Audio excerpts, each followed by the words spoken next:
வணக்கம். இன்றைக்கி முள்ளங்கி முருங்காய் சாம்பார் தான் வைக்க போகிறோம். பருப்பு வேக வச்சு எடுத்து வச்சிட்டோம். எண்ணெய் ஊற்றியாச்சு, கடுகு போட்டாச்சு, நல்லா பொரிக்கட்டும்.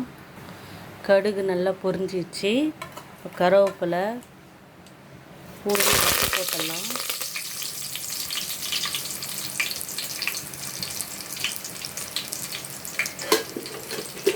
நல்லா வதங்கிச்சு.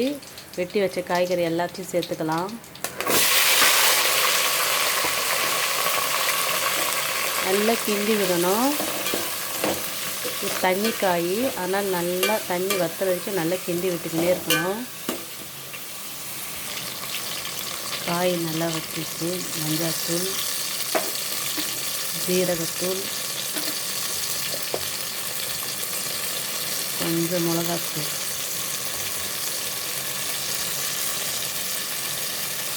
போட்டு நல்லா கிண்டி விடணும்.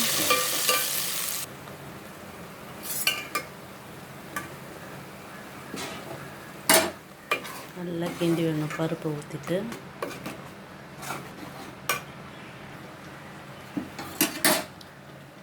தேவையான தண்ணி பாருங்கள். பார்க்கவே எவ்வளோ சூப்பராக இருக்குது.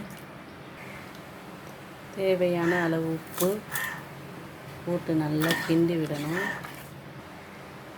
தேவையான அளவு புளி ஊற்றணும். டேஸ்ட்டு பண்ணி பார்த்தங்க. சும்மா சூப்பராக இருக்குது. இன்னும் நல்லா கொதித்த பிறகு இறக்கிட்டு கொஞ்சம் கருவேப்பிலை போட்டுடலாம். நல்லா கொதிக்கட்டும். நல்லா கொதிச்சு இறக்கிடலாம். கருவேப்பிலை போட்டு ஆஃப் பண்ணிடலாம். சுவையான முருங்காய் முள்ளங்கி சாம்பார் ரெடி.